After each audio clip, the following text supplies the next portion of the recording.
Hello and welcome to the Comedy Smudge podcast with Jeff Gobeil. I'm Jeff Gobeil, and I need a good comedy smudge, man. It's been a week.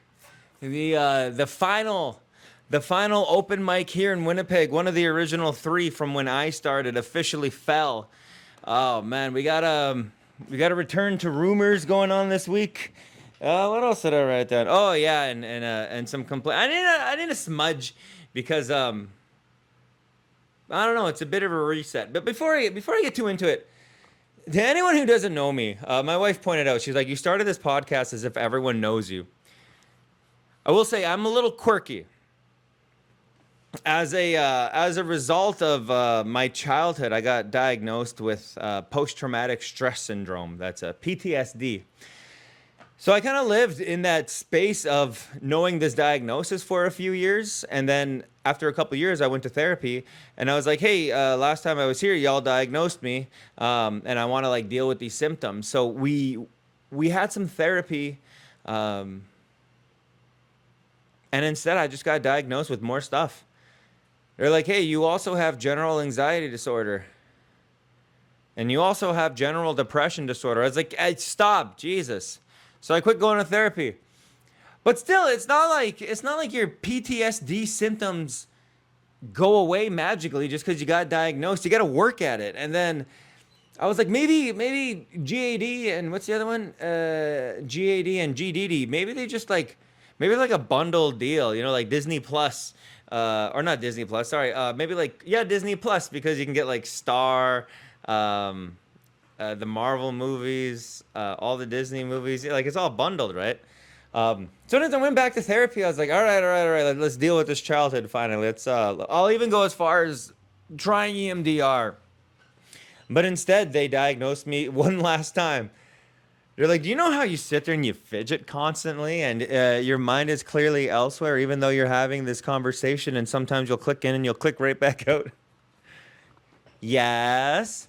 I got diagnosed with attention deficit, whatever the fuck, ADHD. They diagnosed me with ADHD. But this is my issue with diagnosis, man. People will use diagnoses almost like a badge of honor, like something to brag about, rather than do what I was doing or like do what I sought to do, which was deal with my problems. They almost display them proudly. And yes, there's one thing for acceptance and awareness, but when you're capitalizing on them, fuck off. People almost started using diagnoses like ways to introduce themselves to people because they would be like, or I would say, my name is Jeff Gobeil, PTSD, GDD, GAD, ADHD. It's like, what a mouthful, man. That's too much to say and like too much mental math to do. So I've summed it up very quickly. I tell people, I'm from Winnipeg. Nice and easy. Got that one out the way. Oh, speaking of Winnipeg, I was wondering, who do you think texts you more? An ex-girlfriend who wants you back? Or the city of Winnipeg when there's a tornado? I swear to God, we had this big tornado scare in early summer. And I'm not exaggerating when I say this, but also I haven't found someone in Winnipeg who got more texts than I did. I got approximately 88 text messages being like, tornado warning, there's a tornado in your area, take cover in the basement, stay away from windows. If you can, find interior room of a house free of windows. And to say that an ex-lover might text you more, I don't know. I think Winnipeg would text you more because Winnipeg right now is acting like an ex-lover, a pissed off ex-lover, because we had a tornado touch down within city limits and no one got a text saying that there was a tornado. Not even a tornado warning. Winnipeg was just like, well, last time I texted you, you got mad. And kicking dirt. Like, oh, come on, man. Next time there's a tornado, we're going to get a text first being like, hey, you up? Fucking hell, man. All right, we'll get into my smudge. We'll knock it off with the jokes. That's a little bit about who I am. The comedy smudge, yeah. This past Tuesday, I found out about, I don't know, 4 hours before the open mic that over at the Marion Hotel in Winnipeg, we have what was Winnipeg's longest running open mic. And I say longest running like it means something. It was only really 3 years, but still for Winnipeg, that's pretty good. Um, and Marion was a part of Winnipeg's original Big Three. When I first hit the scene, there was a few open mics weekly, and then there was like just the odd show. I can't even remember what was going on back then. I don't know. G Yang had a barbershop open mic. There was this group that did something called Performance Anxiety. That was another open mic, and I think for the most part that was it. So between Marion Hotel, the other two were Marion Hotel was Tuesdays. The other two were Wee Johnny Wednesdays, and we had Handsome Daughter Thursdays. And all three of these mics were hosted by pros. Benji Rothman over at Marion, Spencer Adamus over at Wee Johnny's. Oh man, I feel like I'm getting taken back. I'm gonna have a nostalgia trip on this guy. Never mind a smudge. It's just pure nostalgia. Anyway, Spencer Adamus over at Wee Johnny's, and we had Mike Green. Mike Green was hosted Handsome Daughter. The only issue was I was new. The Winnipeg scene was hot. You know, we had pros at every single show, and because I was new, I didn't realize I was watching pros. I didn't know who these guys were. I didn't know their impact on the city, the impact they would have on me. I just thought this is an open mic scene. My cat's freaking out. Anyway, so Handsome Daughter kind of fell first. The comedy shows at Handsome Daughters stopped, and then they were reborn. The only issue is Handsome Daughter couldn't lock in a host, and the other issue was we could only really pull like 8 audience members. And Handsome Daughter, while a fun room, is not the it's not the best space for stand up. I heard back in the day it used to be hot. But every time I've been in there, like the best shows I've seen in there have all been bands, and especially punk bands. Like it's a lot of fun. And Handsome Daughter's a great spot. But in terms of comedy, yeah, it was a little tricky, especially when I think they changed the stage at one point, and people kept hurting themselves getting on the stage because so many people got used to this like certain height of Handsome Daughter, and then the stage changed by I think like a half inch or something, and people, you watched a lot of people eat shit over at Handsome Daughter. But anyways. To me, Handsome Daughter was fun because I was coming in apparently right at the very end. And then one day I found photos from back in the day. So I talked to the host, Mike Green. I'm like, hey, I saw photos online. Dude, you guys at the open mic used to have like 50, 60 audience members. Holy crap.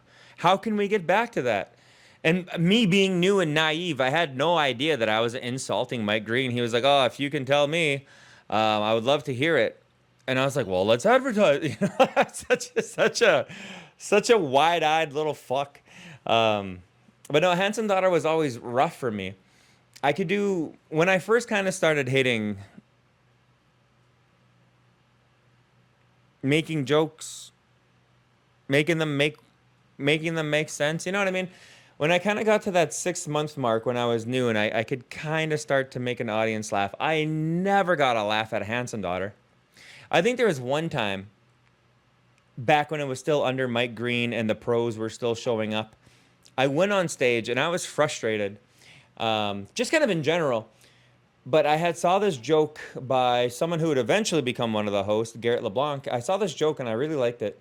So I kind of recreated it, but in my own way. He had this joke where he was just kind of repeating a phrase, but he kept adding something new to it and changing it. I don't want to give anything away of anyone else's material. But for me, the joke for me became, how many times can I say cunnilingus? Cunnilingus. I love cunnilingus. It's not the act of cunnilingus, but I also love that. But the word cunnilingus, it's so springy. It's like cunnilingus, you know? And I just kept saying cunnilingus. And then warning people, you can't use the word cunnilingus. It's not dinner talk. Well, to me, it means to eat. You know, it was just this dumb fucking... It was a stupid joke. Oh, man, I haven't done that one since, I think, my very first year. But anyways, there was one time, I think, the time I debuted that joke at Handsome Daughter. But like I said, I had a little anger towards me that night. I was frustrated with comedy. just frustrated with life in general. I was also newly sober. And then for the first time ever, I got a compliment out of one of the pros. Fucking, it was actually E-Man. E-Man, Emmanuel Lamaro, who's like one of the biggest names in Winnipeg, just kind of in passing, he was like, dude, I like that joke. And I was like, oh my God, oh, E-Man, really? Oh yeah, I was quite yeah, and then unfortunately, because he told me he liked that joke, I kept doing that joke. I didn't understand how to weave in sex material into your work. I also didn't understand don't open with the sex material. God. Anyways, yeah, that was Handsome Daughter. Other than like a few times, Handsome Daughter was always a bit of a struggle for me. I couldn't find that room. I started calling it the Humble Daughter because you can go to the Marion and have a good spot. You can then hop over to Wee Johnny's and have an even better spot. And then you go get cold water thrown at you at Handsome Daughter. And then, you know, cross your fingers and hope for a DM that someone wants you on a show that weekend. Rinse and repeat. And that was early Jeff Gobeil for... Ah, shit, I'm kicking shit. And that was early Jeff Gobeil for the Winnipeg Open Mic scene. But yeah, Handsome Daughter kind of went down first. As much as it got revived, and as I don't know how many hands were in the soup. How do they say that? How many chefs in the soup or some fucking thing? I don't know how many hands were in the kitchen trying to make the open mic work. Actually, well, I was even a host there. I was put in a group chat where I was a backup host, and then I was never called upon to host. I did do a native open mic there. I don't know. It almost felt like Handsome Daughter never really knew what it was. But anyways, with Mike Green, Handsome Daughter kind of fell. Spencer Adamus passed off Wee Johnny's to myself. Way past its heyday, man. We only ever got lucky with Winnipeg Comedy Festival when a lot of people would show up to Wee Johnny's. That was usually like the hottest crowd of the year. Some nights we just get lucky. And there was a few other times where I would advertise special shows. Like, it's essentially Kill Tony, but I was calling it Save Jeffrey. Me being Jeffrey. And it's just a panel show. And every time I've done this panel show, by the way, every time I've done this panel show, it's been a hit. It was the only time, and I love that I was the one who produced this. It was the only time that the entire restaurant side of Wee Johnny's was empty because everyone packed in to the comedy side to watch my show. And oh man, I was happy with that. Shout out Seamus, Irene. Oh man, but a lot of drama went down with Wee Johnny's. It was always kind of tough in there. It was the first room I ever performed in. It's where the Indigenous open mics were. We got to see David Cross out of nowhere. He sold out the Burton Cummings Theater, and then I guess he was like, I just want like a bar to sit and decompress in, and he shows up at Wee Johnny's during an open mic, and I was like, we got to get this guy on the stage, but unfortunately we were doing a women's open mic. I'm sure he still would have went on. The host was Carly that night, Carly Lilligreen. I was just doing sound for the ladies that night, just hanging out. And we were all too chicken, man. I think the open mic ended, and a drunken young Brady Holmes shows up, and he just went up to him like, "Can I get a photo?" And like, oh, I wish I was there, man. I should have got a photo with him. But yeah, that was Wee Johnny's. The owner of Wee Johnny's, before he burnt the venue down, allegedly, he contacted Spencer Adamus being like, hey, we're thinking about shutting down stand-up, maybe one more show, that kind of thing. But if not, take your stuff out. And Spencer was like, dude, I haven't hosted the show in over a year. It's Jeff Gobeil. And they're like, oh, I didn't know that. Well, fuck it. Let's shut it down. And they shut us down. And like a day later, yeah, man, the whole venue burnt down. Look at that timing. That's crazy. And I think they blamed the homeless guy. Wasn't that in the end? Here in Winnipeg, there was a huge arson spree, and then and we're back. Of course, that means I have to edit this damn thing. Yeah, I was talking about Wee Johnny's. Yeah, anyways, Wee Johnny's burnt down, and that was the end of an era for a lot of people. That's almost one of those spots where if that venue closes down, like 20 comics sort of quit comedy right there. being like, I was in it for weed, Johnny's, not for comedy itself. And anyways, the last mic left standing in Winnipeg, or not the last mic standing. There's been mics, they just haven't been part of the original three. The last one standing of the OG three, the big three, was Marion Hotel. Marion Hotel was an absolute riot. When I was brand new, I was literally too afraid to go to the Marion Hotel. I'm like, I don't know about that spot, man. Back in the day, Marion Hotel had its reputation.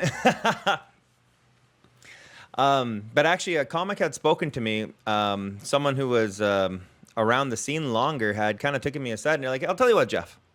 I'll give you a spot on a show if you come to the Marion Hotel and make the audience laugh.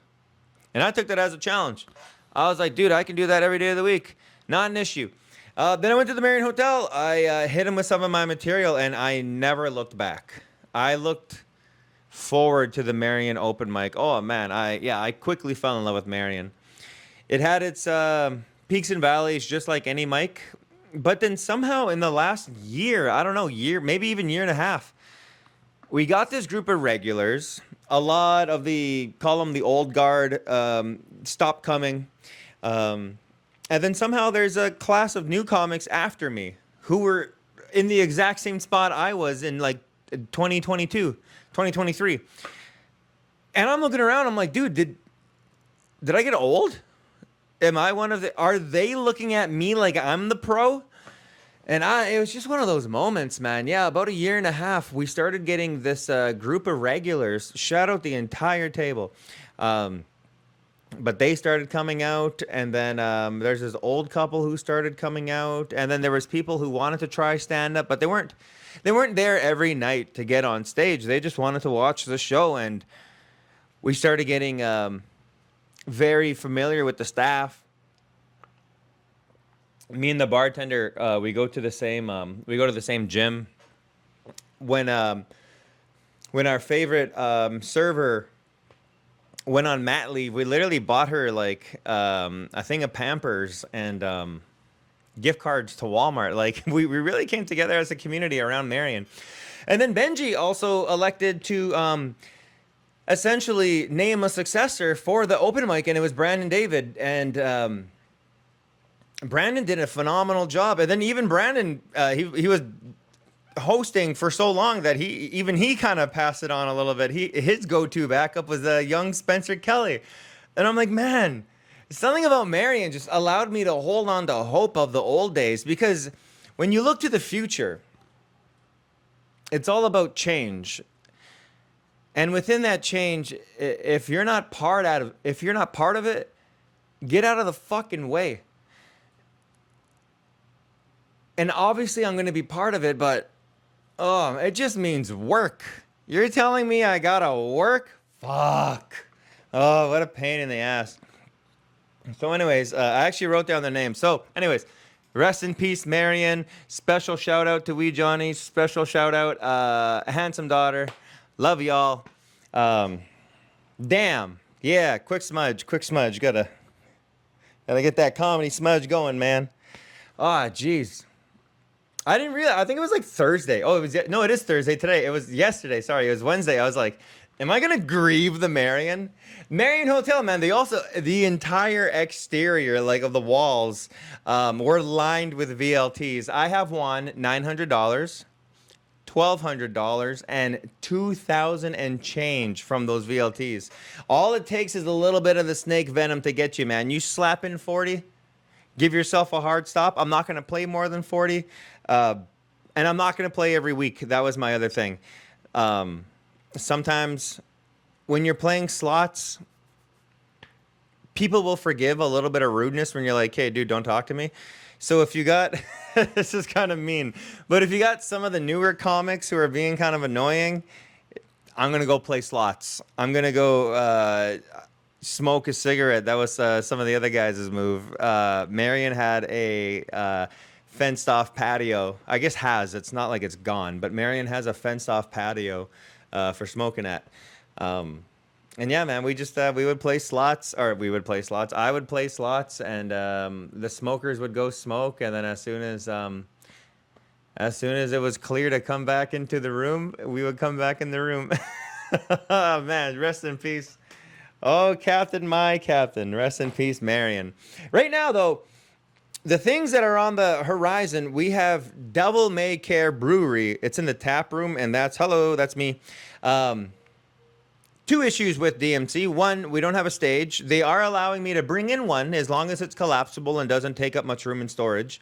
And because it's a tap room, people can come in and sit in the back area, but it is impossible to talk at the level I'm talking at right now without being disruptive to the show.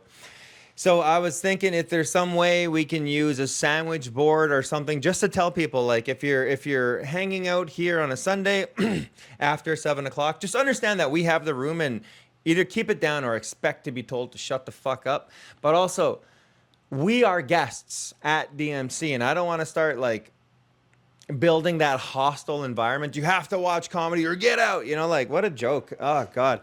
So it's a little tricky in there, although DMC has been so courteous to us. They've been beautiful, wonderful, letting us experiment. I bought back the Save Jeffrey show, the Kill Tony ripoff, and beautiful. Went very well at the DMC. They let us do a PowerPoint show, an anime show. We got a music show coming up. Yeah, DMC's been great. If I can get that stage going, I don't know, man. We'll see. The future could be bright for DMC. The other one we got is Club Happenings. Club Happenings has also gone through a few different life cycles. Sarah Jane first bought it back on the main stage. The issue with the main stage, you got these like 4 subwoofers and these things hanging from the ceiling, so it made it a little awkward. So they had actually asked, not asked, but there was a discussion about me taking it over, and I had this idea, like, what if we curtain this part off and we put a stage in front of it, and it just makes it more engaged with the audience. And instead, they went a different direction. They are using the footing of the building, which works. By the way, it works. It's just tricky to get on and off. And then Porteous was hosting it, but then Porteous had to back off from hosting it. So yeah, it's gone through a few life cycles. I think if they can figure that room out, that it could be great. Myself, Brady Home, and a few other comedians here in Winnipeg have hosted shows and produced shows in that room. And when that room has fucking 60 plus people, holy shit, is it a kill box. You experience a show like that in Club Happenings, and you will never look at a room the same. You will be like, that is phenomenal. We need to do that every single time. The money's immaculate. And Club Happenings is good. Keep door and we'll keep bar.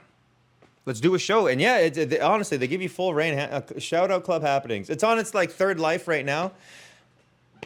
I have hopes for it. We'll see what happens.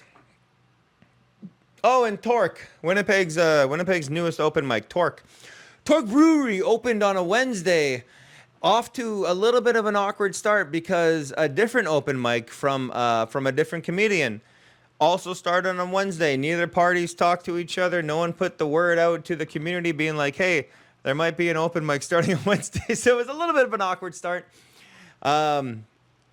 We have done shows. I've actually got in trouble at Torque Brewery for doing for a show that I did in there. But it's a new mic hosted by current Rumors Funniest with the funniest person with a day job contest winner. Scott K is hosting that show. I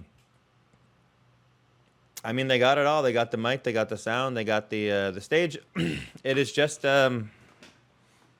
it's brand new. Well, I can't even make any judgments or make any criticisms because it's brand new. So with that, I guess those are the 3 mics in Winnipeg. We're looking for a new Tuesday spot. I don't know what it'll be, but I'm working with Brandon David right now to try to check out a couple options. And you never know. Sometimes comics just come out of nowhere. Like someone like I don't know, like Danielle Karahara can just message me one day and be like, "Hey, can you put on the Winnipeg Comedy Show page that I'm starting an open mic on Thursdays?" Like sometimes it just happens like that. It's just as easy as that. Is there anything else I wanted to talk about today? Oh man, yeah, okay, sorry. Consider myself Smudge. No more open mic comedy talk. A couple more things. I'm doing a fringe play And in one of the parts, I wanted to make fun of a guy for being gay. 1 second. 1 second. Save your judgment. It is someone who sexually abused me as a kid. And the whole reveal is that he is trying to get out of jail time by being like, just so you know, I'm gay. And that was it, right? So the current joke I have is about Kevin Spacey being like, who's this guy I think he is, Kevin Spacey? But I had sat there, and it is so difficult as a non-gay man to write gay jokes without seeming like you're punching down. There is a little bit of a cheat. Sometimes it works, sometimes it doesn't work. Where if you almost go so aggressively, so absurdly over the top that your political incorrectness comes full circle, and it is so obviously joke, parody, that it becomes okay to laugh at. And I was trying to find that, but unfortunately, it just meant that I was essentially... It just meant that I was essentially sitting and writing gay hate speech. So I threw it all away. I was like, man, I can't. But one joke came out of it that was kind of cool. He's gay. I'm not gay. I'm gay in spirit. Two-spirit. And I thought that was funny. And then I had this other bit. This is like open mic shit. But the other joke I had was, I used to be two-spirit. Which, in terms of being indigenous, what do you mean you used to be two-spirit? My whole thing was that I used to be two-spirit. I solved the Millennium Puzzle, and then suddenly my body was inhabited by this old pharaoh. This old pharaoh, and all he wanted to do was gamble. Oh, man, yeah. I was trying to weasel in this one joke about me and my wife here in Winnipeg went to the Human Rights Museum. And we saw a native guy getting arrested, and we were like, come on, man. That's a little on the nose. Come on. Let him go. He didn't do it. Oh, yeah, I was going to bitch. Also, if you ever want to joke right, hop on stage, do comedy, and want to feel maybe discouraged to stay home, go to any Instagram reel that has over 500,000 views. And then open the comments. The comment section on Instagram is unbeatable. It is the funniest because you got easily over 1,000 people writing the fun. It's like a game of Quiplash that has over 1,000 players. So of course the cream of the crop is gonna rise to the top, and you're gonna get the funniest fucking comments. And sometimes out of these comments, people get real ideas, and they'll like REEL, like real ideas, and they'll make a parody almost of this comment from this video to this video. And the internet, this is like true internet experiencing itself. Anyways, the whole reason I brought it up is Obsession. The movie Obsession came out a few months ago, I think. And it's finally been making its rounds. It's now on streaming, $25 to stream. And yes, the internet finally got a hold of Obsession, and I've been waiting for it because Obsession, it was a good watch. I'm not much for horror, and I fucking hate nice guys, so it was a perfect watch for Ogle Beale. But anyways, I saw this. It was, oh my God, this is what I mean. The internet is undefeated in terms of joke writing. It was literally a kid. Like a 14-year-old kid, and he's like, this is what it would look like if Nikki from Obsession was British. And you know the scene? No. She starts freaking out. This fucking kid, he's like 14, and he's going, nar. Crody, I thought we were taking the piss. And that line about I thought we were taking the piss. Oh, my God. How hard I laughed at that. If you were to give me a job in sketch comedy writing, I could never. And that's only because of the brain dead, dumb fuck regurgitation that happens on the Instagram reels, the YouTube reels, YouTube shorts, and TikToks. Man, oh man. That is some good shit. Anyways, that's enough for the Comedy Smudge. I've been your host, Jeff Gobeil, and consider myself smudged, and we'll catch you next time.